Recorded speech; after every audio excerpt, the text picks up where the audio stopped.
এত গরমে chia seed দিয়ে তৈরি অসামান্য পুষ্টিগুণে সম্পূর্ণ এক গ্লাস ঠান্ডা ড্রিঙ্কস হলে দেহ মন প্রশান্তির জন্য যথেষ্ট। এই ড্রিঙ্কসটা রমজান মাসে ইফতারের টেবিলে বেস্ট একটা শরবত।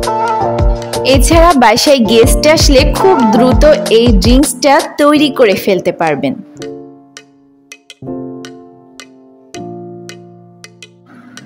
সবার প্রথমে একটি পাতিলেবু আমি রস করে নিচ্ছি। আপনারা চাইলে পাতিলেবুর পরিবর্তে মালটা কিংবা কমলা লেবুর রসটাও এখানে ব্যবহার করতে পারেন। একটা বাটিতে 2 টেবিল চামচ পরিমাণ চিয়া সিড নিয়ে নিচ্ছি। এখন চিয়া সিডটা 20 মিনিটের জন্য আমি নর্মাল টেম্পারেচারে পানি দিয়ে ভিজিয়ে রাখছি।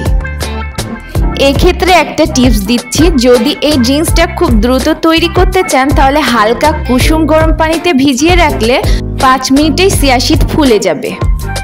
ড্রিঙ্কসটা তৈরি করার জন্য আমি একটি গ্লাস নিলাম, আর সর্বপ্রথম আমি পাতিলেবুর যে রস করে রেখেছিলাম সেটা দিয়ে দিচ্ছি।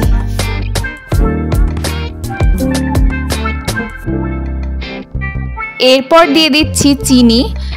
যে যেমন মিষ্টি খেতে ভালোবাসেন সেই অনুযায়ী চিনিটা দেবেন। স্বাদটা বাড়িয়ে নেওয়ার জন্য এখন দিয়ে দিচ্ছি অরেঞ্জ ট্যাঙ্ক।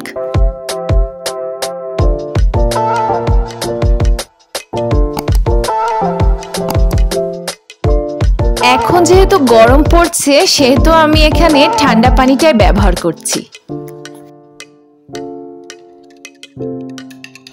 এখন খুব ভালোভাবে চামচ দিয়ে মিশিয়ে নিচ্ছি। 20 মিনিট আগে ভিজিয়ে রাখা চিয়া সিডটা ফুলে দ্বিগুণ হয়ে গিয়েছে। এখন আমি এই ড্রিঙ্কসটার মধ্যে এটাকে দিয়ে দিচ্ছি।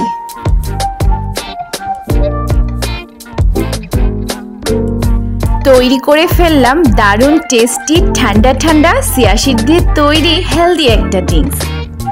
নিত্য নতুন আপগ্রেড ভিডিও পেতে আমার ইউটিউব চ্যানেলটিকে সাবস্ক্রাইব করে দেবেন, আমার ফেসবুক পেজটিকে ফলো করবেন। ভালো থাকবেন, সুস্থ থাকবেন। আবারও নতুন কোনো ভিডিও নিয়ে হাজির হয়ে যাব। আল্লাহ হাফিজ।